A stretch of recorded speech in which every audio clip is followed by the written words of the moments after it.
Kalau kita ngelihat kondisi influencer sekarang kan, semua itu menunjukkan kehidupan yang bahagia karena punya mobil yang banyak, punya rumah yang bagus, mewah, dan spirit yang di dalam media sosial ini terus menggiring orang untuk mengejar hal yang sama agar bisa bahagia. Nah, sebenarnya definisi kebahagiaan sejati itu seperti apa, Pastor?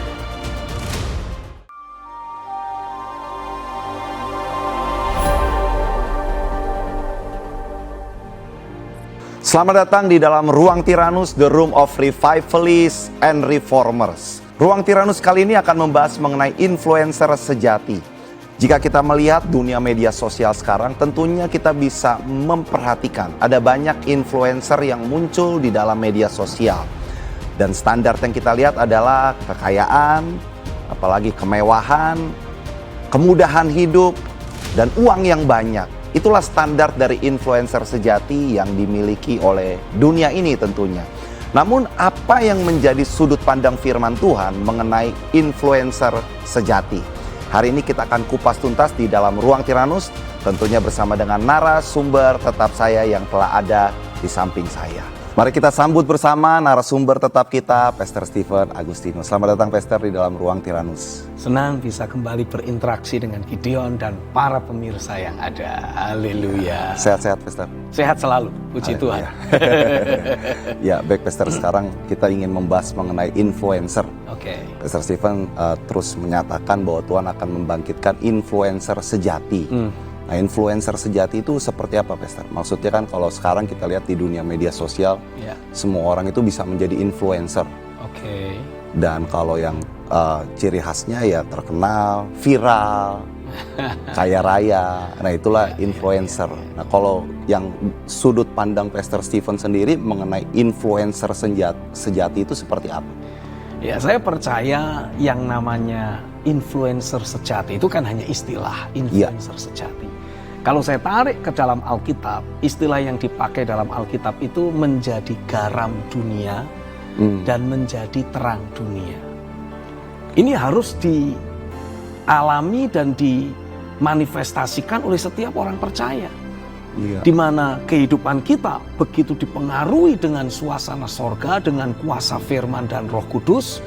Dan ketika kita terus menikmati kehidupan yang penuh dengan perkara-perkara sorgawi itu, saat kita berinteraksi dengan orang lain, perkara-perkara sorgawi yang penuh di dalam diri kita ini mulai kita alirkan kepada yang lain. Kita mempengaruhi, kita memberi dampak. Seperti misalkan dianalogikan dalam Alkitab itu kan sebagai garam. Garam itu memberi rasa, itu yang pertama. Nah, sama seperti dalam kehidupan sehari-hari kita. Mau tidak mau kita harus akui, ada begitu banyak orang yang saat ini sedang tawar hatinya.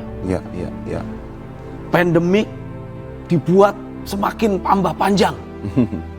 Sekarang mulai dimunculkan ada new flavor yang baru lagi. Dan itu otomatis membuat orang jadi terganggu hatinya. Membuat orang jadi merasa seperti, aduh, mau sampai kapan sih gini terus? Lelah ya dalam batin. Capek, secara mental capek, ditakut-takuti terus itu enggak enak loh. Betul. Dan otomatis itu membuat kita jadi down. Belum lagi dengan maraknya berbagai berita-berita yang hari-hari ini bermunculan dan pakai tanda kutip nyeleneh dan aneh. Masa ada orang yang otaknya bisa dipindahin ke perut? Nah, kan itu aneh-aneh lagi itu. Dan itu menjadi berita yang menambah kehiruk-pikukan yang ada di media sosial. Sepertinya tidak ada kabar baik begitu. Sepertinya tidak ada kabar baik. Dan itu semua otomatis membuat orang jadi capek secara mental. Saya membaca dalam salah satu artikel hari-hari ini ada begitu banyak orang yang secara mental itu mulai terganggu. Jadi makin ke arah ke sini, gangguan mental itu semakin banyak dialami oleh orang-orang, khususnya yang tinggal di perkotaan besar. Karena di sana akses internet, interaksi satu sama lain itu sedemikian hiruk pikuk sehingga membuat orang capek mentalnya. Nah, kalau orang yang capek mental tidak segera membenahi dirinya, dia akan sakit mental. Masuk dalam kadar gangguan jiwa. Masuk dalam kadar gangguan jiwa, tinggal beda ininya aja, ini derajatnya ini. Masih ingat nama sendiri atau tidak? Nah, kalau itu sudah terjadi, artinya dunia di sekitar kita, orang-orang di sekitar kita sedang mengalami ketawaran hati. Iya. Nah, justru di saat orang-orang merasa tawar hati, banyak takut, khawatir, cemas, marah, kecewa, menyimpan konflik batin.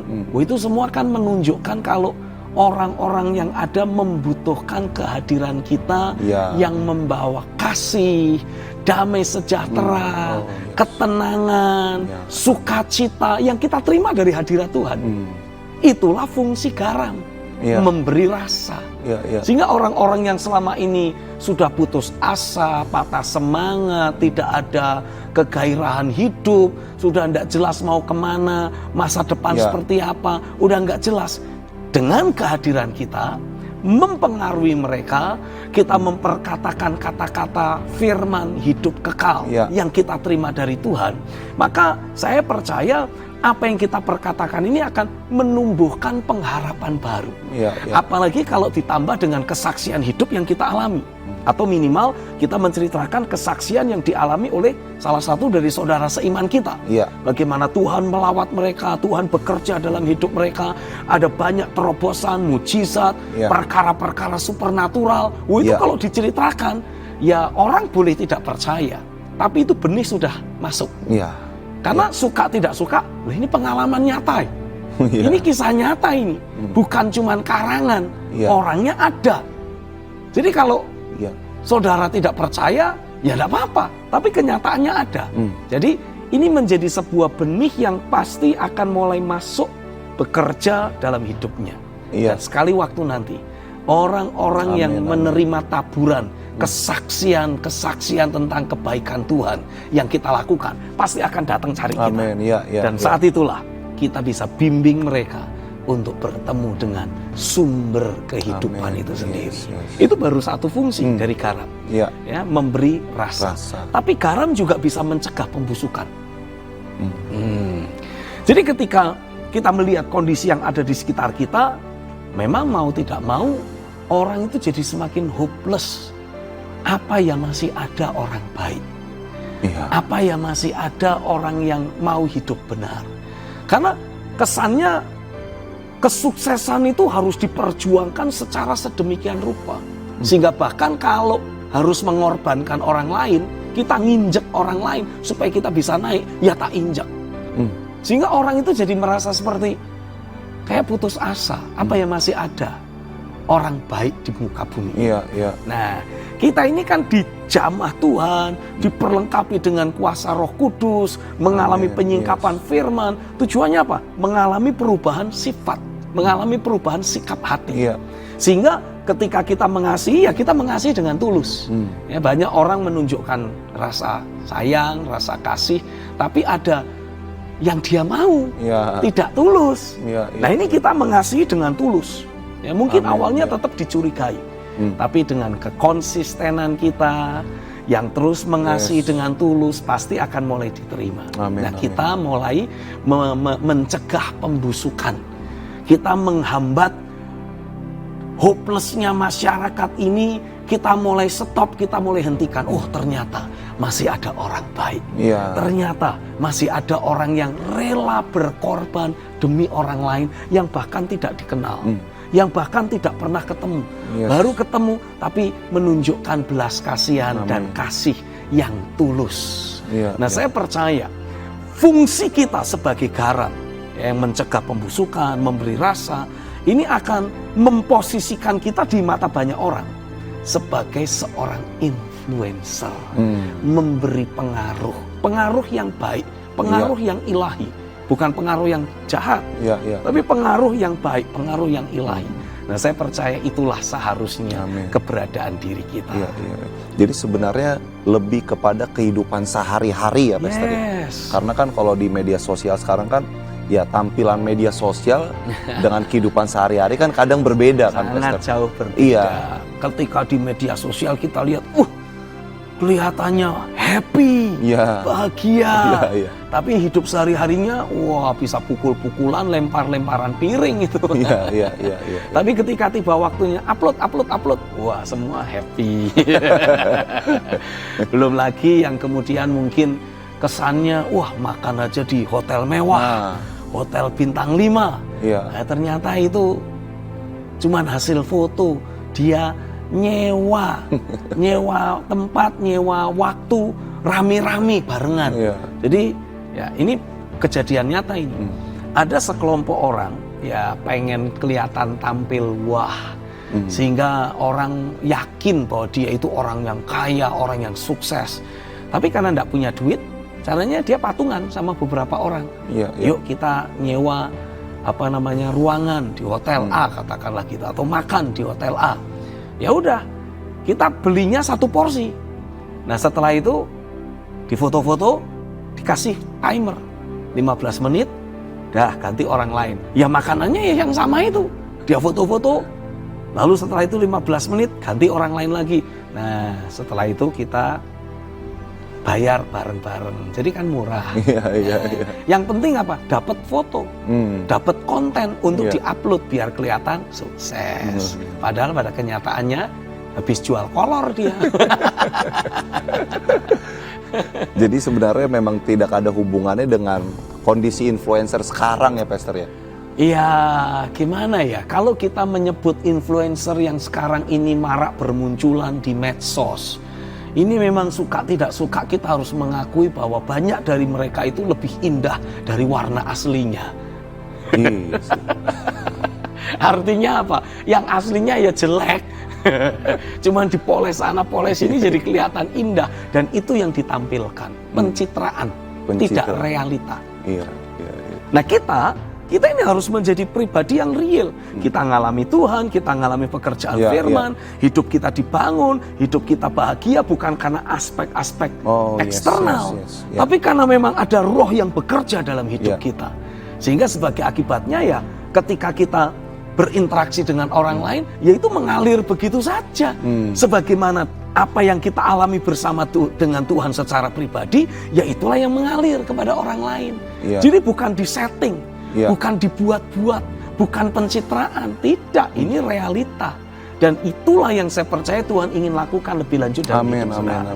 Saya berdoa dimanapun engkau berada, engkau betul-betul akan alami ada realitas sorga terus terjadi dalam hidupmu. Ada pekerjaan firman, ada pekerjaan roh yang membangun semarak realitas sorga dalam hidupmu. Semerbak keharuman Kristus akan betul-betul nyata dalam hidupmu.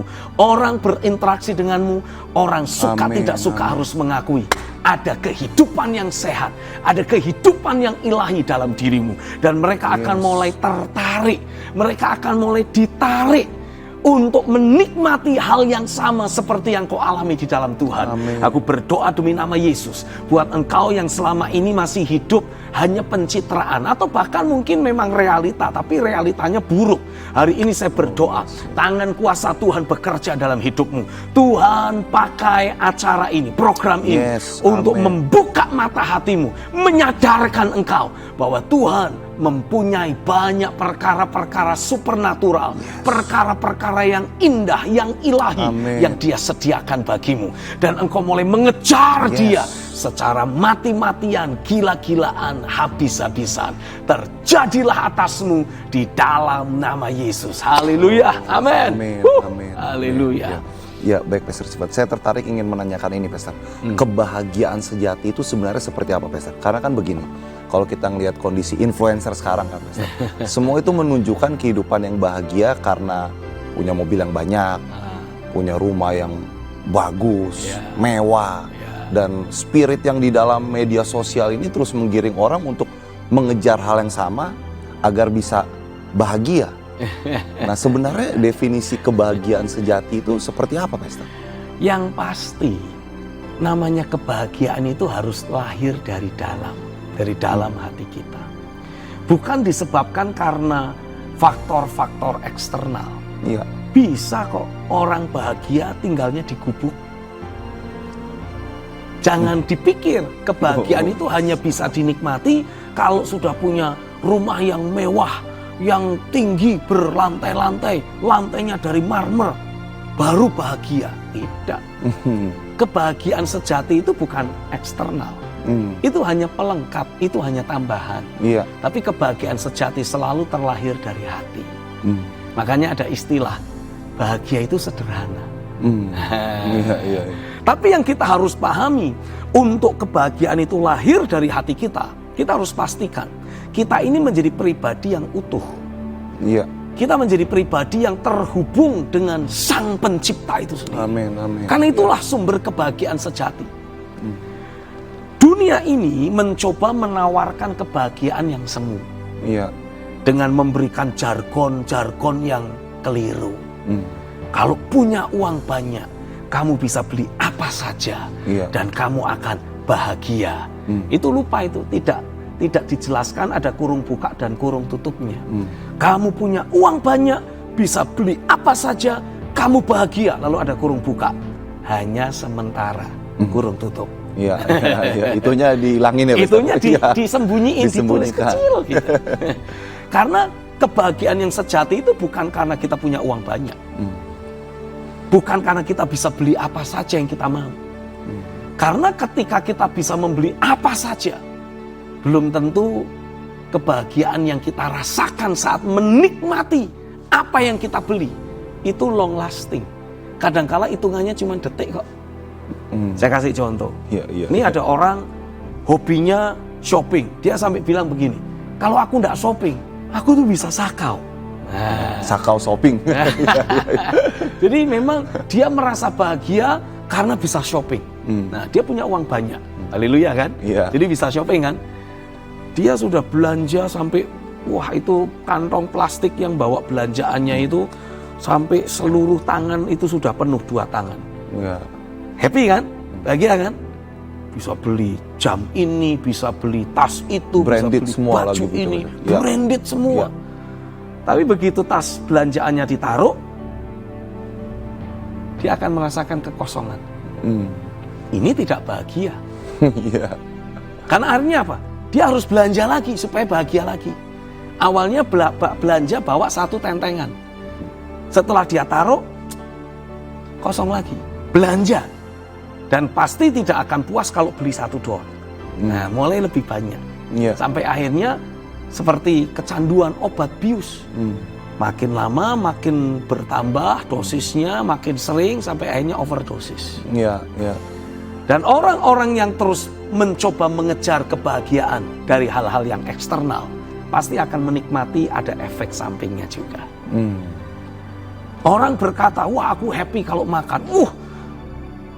Tempat makan yang sangat jauh, sulit dia tempuh hanya supaya bisa mencicipi, apa istilahnya itu, nasi goreng yang rasanya spesial. Wah, dia rela perjalanan sampai 2 jam hanya untuk makan beberapa sendok dan kemudian pulang lagi 2 jam lagi. Ke gereja aja nggak mau kayak gitu. Ini demi makanan rela. Wah, ini nggak benar. Lalu apa yang terjadi? Karena dia hobinya makan, senengnya kuliner, tentu saja ada efek samping buat tubuhnya. Dan orang yang merasa bahagia kalau mencicipi dan menikmati makanan-makanan tertentu, sebetulnya tanpa sadar dia itu dikuasai oleh roh gelojoh. Iya, iya. Rakus. Dan otomatis itu akan merusak tubuhnya sendiri. Jadi selalu kebahagiaan yang dikejar dari hal-hal eksternal akan menciptakan efek samping di sana. Iya.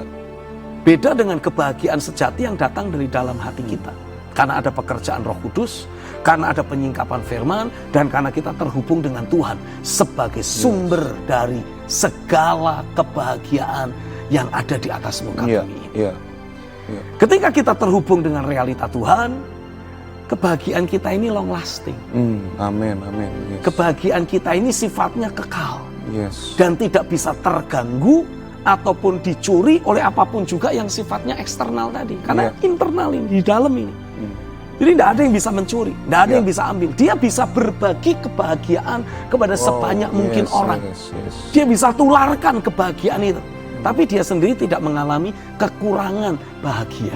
Amin, amin. Kan orang kalau ngasih kan artinya yang dia punya berkurang.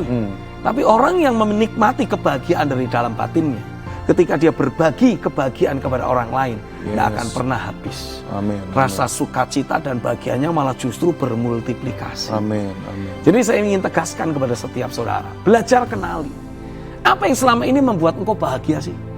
Kalau yang membuat engkau bahagia adalah hal-hal yang sifatnya eksternal.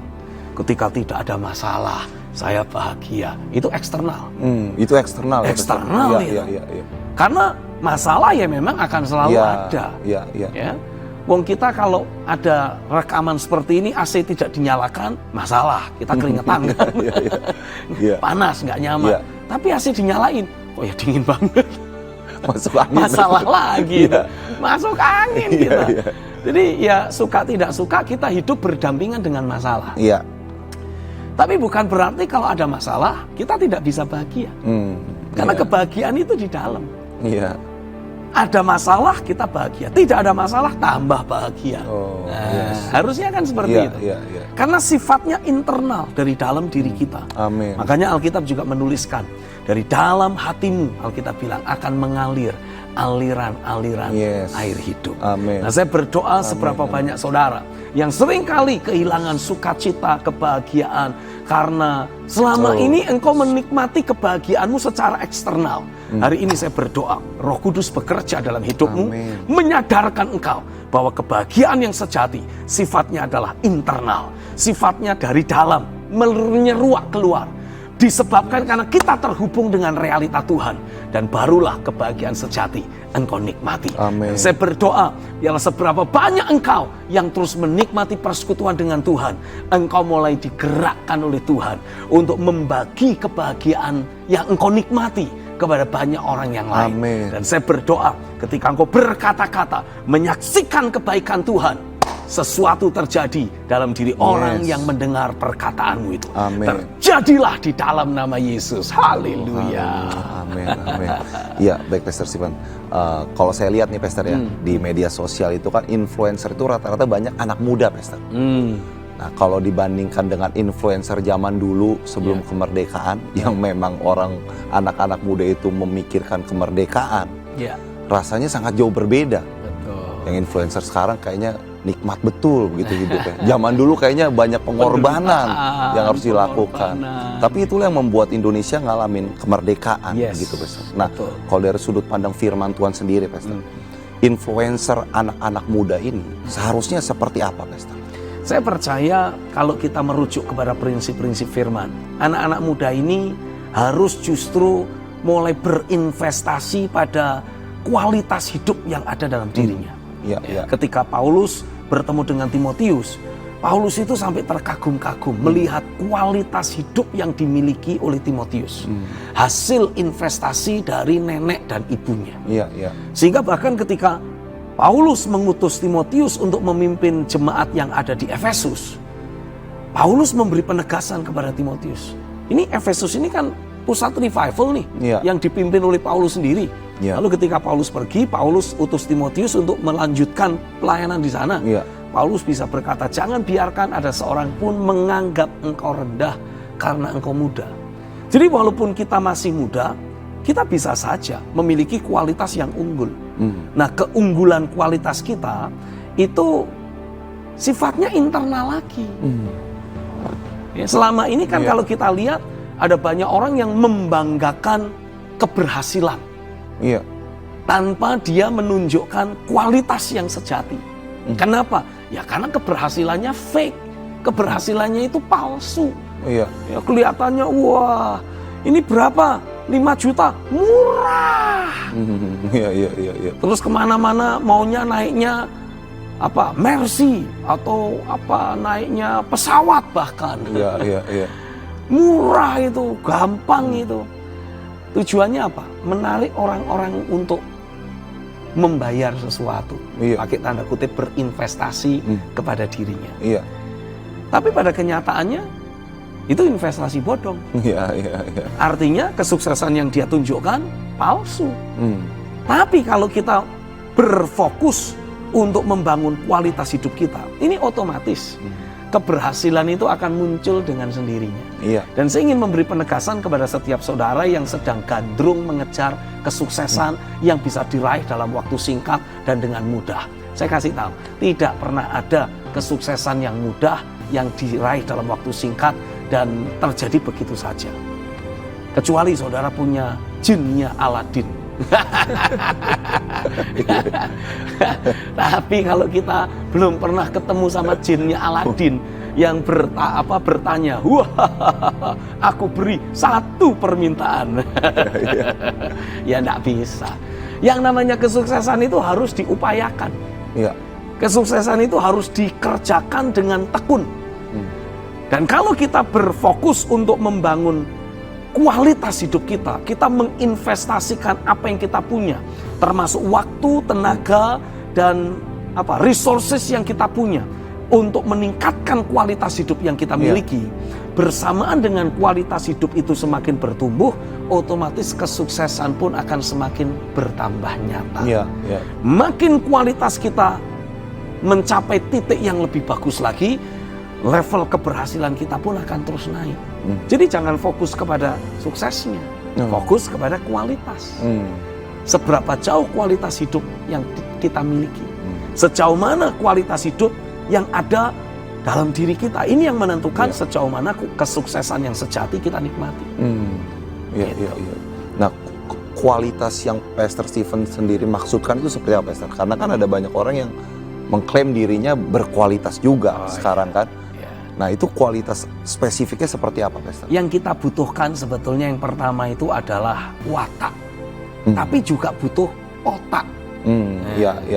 Jadi ada banyak orang yang punya kualitas baik.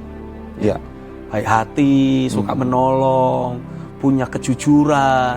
Tapi kalau disuruh kerja enggak bisa. Dikasih tugas ini enggak bisa, kasih tugas itu enggak berhasil, kasih tugas ini gagal. Nah, ini repot juga gitu. Tapi ada juga orang-orang yang punya kualitas otak yang bagus, tapi enggak punya watak yang bagus. Akhirnya apa? Dia pakai otaknya yang cerdas, yang brilian untuk ngadalin banyak orang, untuk memanfaatkan celah-celah hukum ataupun celah-celah tertentu yang ada di dalam sebuah institusi untuk kepentingannya sendiri. Nah, ini kalau orang begini cilaka kita. Bukan seperti itu juga yang kita mau. Kita nggak mau orang brilian tapi tidak punya watak yang baik. Kita juga nggak mau orang punya watak baik doang tapi tidak bisa punya otak yang baik. Kita butuh dua-duanya. Jadi yang kita harus lakukan apa? Terus bangun kualitas hidup kita dengan firman. Tapi pada saat yang sama kita asah otak kita dengan belajar, dengan mungkin sekolah atau mengikuti kursus atau mempelajari satu keahlian tertentu. Yang jelas otak dan watak ini harus bertumbuh beriringan. Supaya ketika kita mulai membangun kualitas hidup kita, otak kita brilian, watak kita baik, otomatis kita tidak punya modal pun. Orang akan berduyun-duyun kasih modal buat kita. Nah, kalau kita bandingkan antara otak dan watak dengan para influencer yang pamer kekayaan, saya cuma bisa bilang gini, mungkin otakmu bagus tapi watakmu jelek. Nah, suka pamer kok. Soalnya kalau nggak pamer nggak dapat duit, Pastor. Itu sih. Tapi itu artinya kita lagi mancing itu. Dan orang yang termakan pancingan kita, umpan kita, mati dia, cilaka dia. Korban itu jadinya. Jadi kita butuh sekali orang-orang yang punya watak, tapi juga punya otak. Gitu. Jadi untuk netizen sendiri juga perlu punya watak, juga perlu punya otak. Biar nggak salah milih tayangan ya, Pastor. Biar nggak salah milih tayangan. Biar nggak salah milih tayangan. Karena di media sosial kan memang orang itu pengennya menampilkan yang glamor, yang wah, yang hebat, ya, tanpa orang-orang yang melihat atau menjadi consumer ini belajar menyadari dan mengenali ini aslinya kayak apa ini. Jangan cuma yang ditampilkan doang dong. Lihat aslinya kayak apa. Nah, dengan kita mulai belajar berfokus untuk menganalisa, untuk memeriksa, untuk meneliti, mengenali kualitas hidup orangnya, baru kita akan bisa bilang yang ini benar.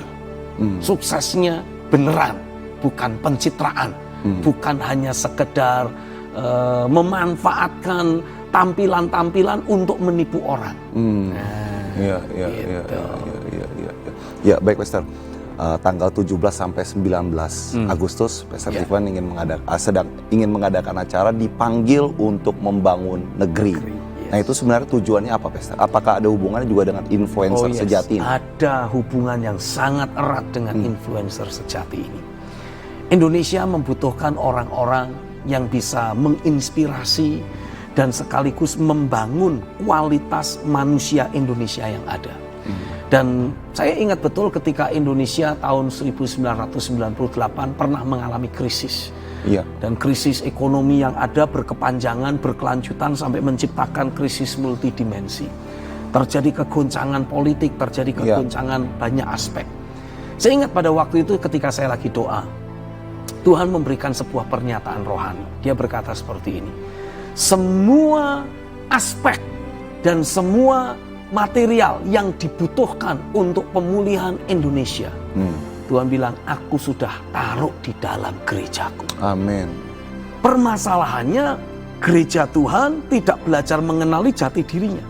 Tidak belajar mengenali faktor X atau faktor Tuhan, God's factor yang ada dalam dirinya, yang akan menjadi faktor pembeda atas Indonesia.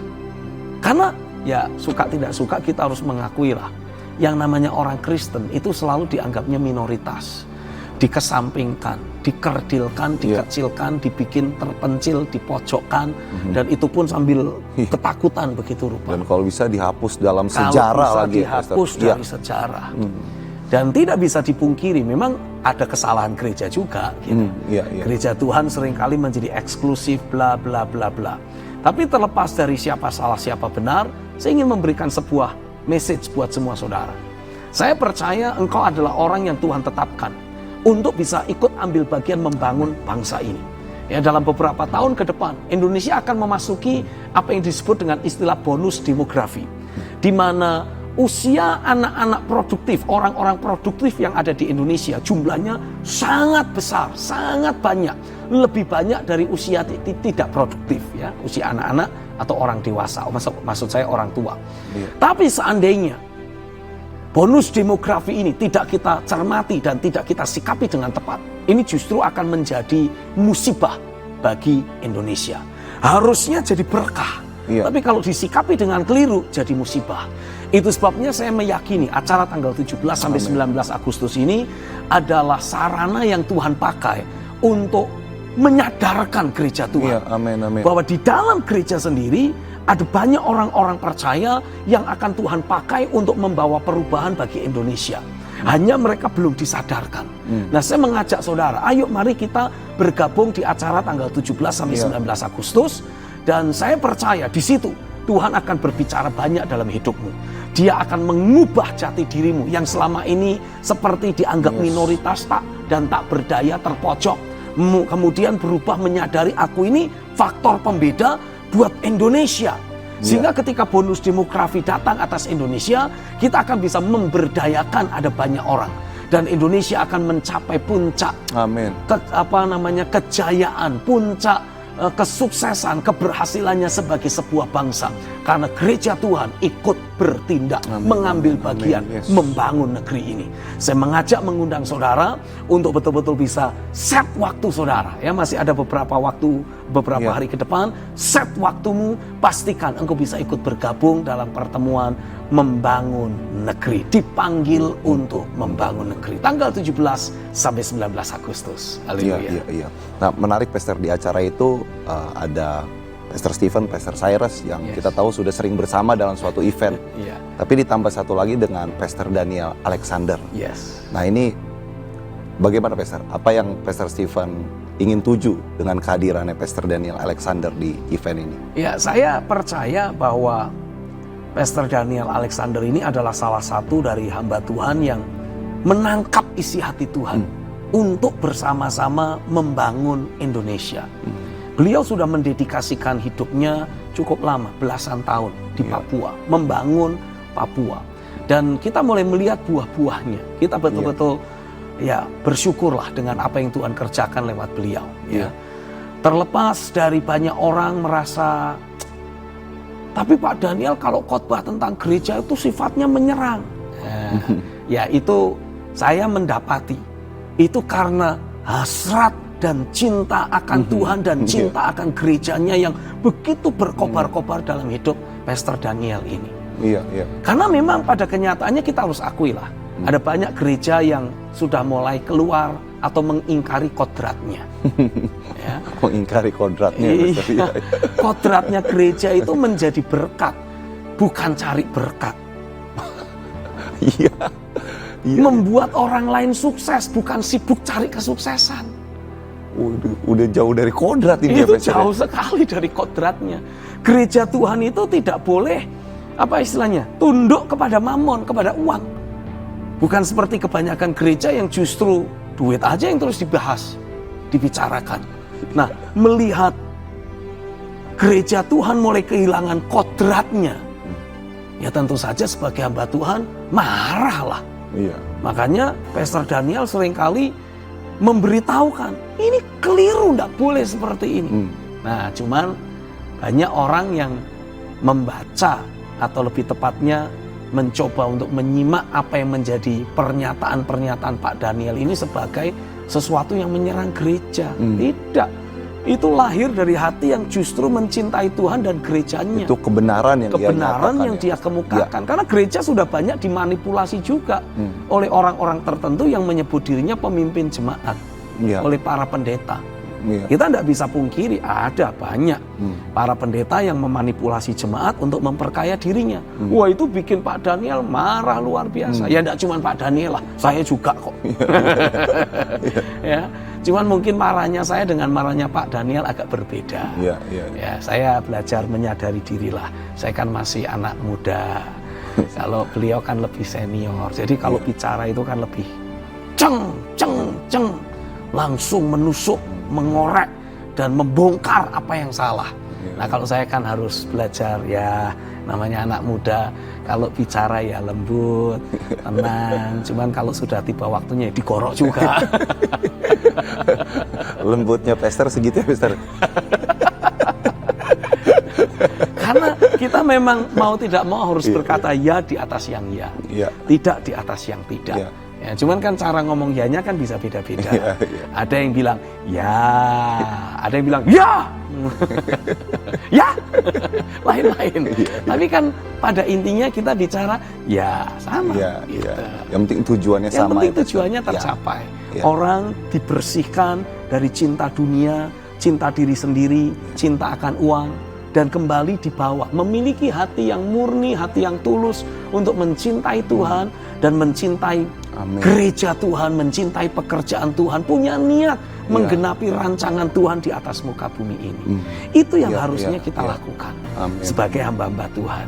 Sehingga seluruh jemaat akan betul-betul bisa dimobilisasi, bergerak bersama-sama untuk masuk di dalam penggenapan rencana Tuhan. Ini yang disebut manifestasi pelayanan tubuh Kristus. Ya, di mana masing-masing pribadi menerima panggilan dari Tuhan dan digerakkan oleh kuasa Roh Kudus untuk melakukan sesuatu buat Indonesia. Nah, inilah yang saya percaya akan menjadi fokus yang Tuhan akan lakukan di tengah kehidupan kita yang ikut serta dalam acara tanggal 17 sampai 19 Agustus nanti. Ya, baik Mr. Stephen, kalau kita melihat kan dunia sekuler pun sekarang sedang terus bergerak, ingin mengadakan perubahan menjadi lebih baik. Mereka banyak berkolaborasi, Pastor. Nah, pembedanya apa, Pastor? Antara pelayanan tubuh Kristus dengan kolaborasi. Nah, ini sebenarnya faktor pembedanya tuh seperti apa, Pastor? Antara kolaborasi dengan pelayanan tubuh Kristus itu sendiri. Sebetulnya tidak ada perbedaannya. Karena pada dasarnya ketika Tuhan berfirman, ini semua orang yang punya telinga untuk mendengar pasti akan bisa dengar suara Tuhan. Oh, standarnya bisa mendengar suara Tuhan itu ya, Pastor? Ya. Dan jangan beranggapan bahwa yang bisa mendengar suara Tuhan cuma orang Kristen. Karena ada banyak orang-orang di luar sana yang memang mencintai kebenaran, hanya belum bertemu dengan Kristus. Dan jangan kita beranggapan kalau kita mau membangun negeri, oh kita bicaranya sebagai orang Kristen. Tidak. Kita ini tidak boleh menjadi orang-orang yang memecah belah bangsa dengan identitas ataupun keyakinan yang kita punya.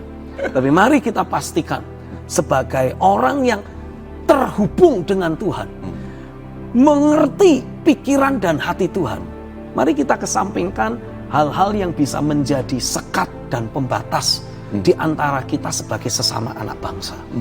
Ingat baik-baik, tidak akan pernah terjadi 17 Agustus 1945 kalau tidak ada 28 Oktober 1928. tahun 1928. Maksudnya apa itu? Kalau tidak ada anak-anak muda yang punya niat menanggalkan identitas dan jati diri mereka, sehingga mereka bisa menjadi satu. Latar belakang boleh berbeda, warna kulit boleh berbeda, jenis rambut boleh lain, cara bicara, bahasa ibunya boleh berbeda, tapi semua menyadari kita adalah sama-sama anak bangsa. Amin. Kita satu bangsa, yaitu Indonesia, dan kita memilih untuk pakai bahasa nasional, bahasa persatuan, tidak lagi bahasa daerah masing-masing, yaitu bahasa Indonesia. Dengan terjadinya penyatuan seperti ini kan sebetulnya sebuah spirit, sebuah semangat yang ditangkap bukan cuma oleh gereja Tuhan, bukan cuma oleh orang Kristen, tapi semua orang yang ada di sebuah bangsa menangkap hal tersebut. Dan lewat komitmen, kesehatian dan kesatuan itulah, tidak lagi mementingkan jati dirinya pribadi, mengosongkan diri. Seperti yang Kristus lakukan, ditulis dalam Filipi pasal 2, mengosongkan diri. Yang Jawa tidak merasa hebat dengan kejawaannya, yang mungkin dari Indonesia Timur tidak merasa kuat dan perkasa karena ototnya yang besar-besar. Tapi mereka berkolaborasi menjadi satu Indonesia. Dan dari situlah terlahir 17 Agustus 1945. Nah, kalau kita bandingkan dengan keadaan sekarang, saya percaya yang punya niat untuk membangun negeri bukan cuma orang Kristen. Ada banyak kelompok-kelompok lain juga punya niat dengan tulus, betul-betul mau melihat Indonesia menjadi bangsa yang besar. Nah, biarlah kita berkolaborasi dan bersama-sama bergerak untuk membangun negeri ini tanpa melihat sekat agamamu apa, sukumu apa. Mari kita kesampingkan itu semua. Mau anak sulung, mau anak bungsu, wong sama-sama anak ya, haknya sama. Tidak boleh dibeda-bedakan. Itu tidak benar. Itu tidak adil. Itu melanggar asas keadilan. Nah, mari kita sama-sama punya hati membangun negeri. Dan mari kita berkolaborasi untuk menghadirkan kerajaan sorga di atas Indonesia. Pokoknya jangan terpancing sampai untuk berbicara mengenai SARA begitu. Jangan terpancing dengan SARA. Wong kita ini juga tidak dipanggil untuk mengkristenkan orang kok. Tuhan tidak pernah punya niat untuk mendirikan agama Kristen. Nah, pertanyaan saya coba, agamanya Tuhan apa? Jangan sampai kemudian kita berpikir, wah agamaku. Lalu Tuhan aja tidak punya agama. Ketika kita terus sibuk dengan agama yang kita anut, padahal itu kan ranah privat, ranah yang sifatnya pribadi antara kita dengan Sang Pencipta itu sendiri. Ya otomatis orang lain punya pribadi sendiri dengan Tuhan. Tapi mari kita pastikan kita bersama-sama membangun negeri. Tentang masalah orang itu kemudian bertemu dengan Tuhan saya, yaitu urusan Tuhan yang bertemu dengan dia atau yang mencari dia, menyatakan diri kepada orang lain. Jadi yang Pastor Stephen ingin katakan, orang-orang yang tulus ingin membangun negeri, sebenarnya ini orang-orang yang juga mendengar suara Tuhan ya. Pasti. Karena di dalam setiap kita itu sebetulnya kan ada God's factor. Ada unsur ilahi, unsur Tuhan.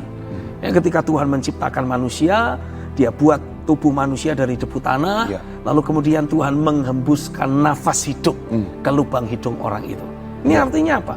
Ada bagian dari keilahian Tuhan yang ditaruh di dalam diri manusia.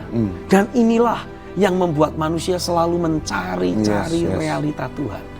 Dan ketika manusia bertemu dengan realita Tuhan, dia menikmati kebahagiaan yang sejati. Amin. Merujuk kepada pertanyaan yang di awal tadi. Dengan seseorang terhubung dengan realita Tuhan, dia menikmati jati dirinya utuh, keberadaannya utuh. Karena bagian dari potongan pakai tanda kutip yang Tuhan taruh dalam diri manusia sekarang bertemu kembali dengan keberadaan Tuhan yang sesungguhnya, yang sejati. Sehingga si manusia menjadi pribadi yang utuh dan manusia menikmati kebahagiaan yang sejati. Bisa menjadi influencer yang sejati itu otomatis sendiri. nanti akan jadi influencer yang sejati.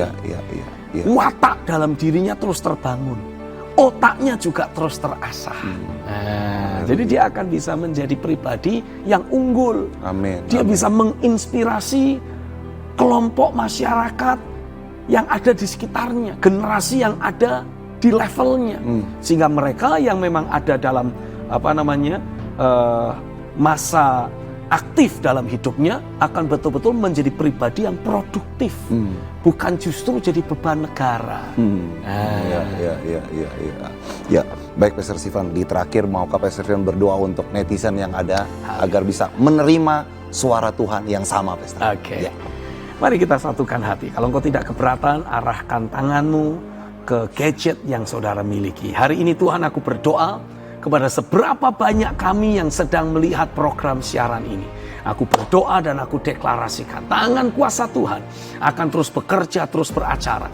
Penyingkapan-penyingkapan firman akan terus terjadi dalam hidupmu. Menyadarkan engkau bahwa engkau ada di dalam agenda Tuhan. Menyadarkan dirimu bahwa apa yang Tuhan akan lakukan atas Indonesia akan selalu melibatkan dirimu. Hari ini saya berdoa, biarlah sebagaimana banyak orang mendengar panggilan untuk bisa ikut membangun negeri, maka Tuhan pun akan mulai berbicara kepadamu dan engkau bisa mendengar panggilannya untuk ikut terlibat sebagai pembangun negeri. Tidak ada lagi gangguan, tidak ada lagi hambatan. Entah engkau sedang menghadapi masalah, pergumulan, tantangan hidup sehari-hari, buat engkau itu bukan lagi menjadi tantangan dan masalah. Yang paling engkau utamakan dan yang menjadi fokus hidupmu saat ini adalah mengejar Tuhan, mengejar kerajaannya, mengejar kebenarannya. Dan sebagai bonusnya engkau nikmati berkat-berkat Tuhan melimpah atasmu. Hari ini saya berdoa, sebagaimana Tuhan panggil saya untuk ikut berpartisipasi membangun negeri, biarlah panggilan yang sama datang atasmu. Di dalam nama Yesus, suara Tuhan yang datang atasmu, engkau responi dengan respon ketaatan. Engkau dengar-dengaran dengan suara Tuhan dan engkau taat. Engkau taat dengan sukacita, engkau taat dengan segera. Terjadilah di dalam nama Yesus. Amin. Saya tunggu saudara di tanggal 17 sampai 19 Agustus yang akan datang. God bless you. Haleluya. Baik Pastor Stephen, terima kasih untuk kehadiran di Ruang Tiranus. Sampai jumpa kembali di Ruang Tiranus Live, Pastor. Tanggal 19 Agustus. Kita ketemu lagi ya. I'll see you.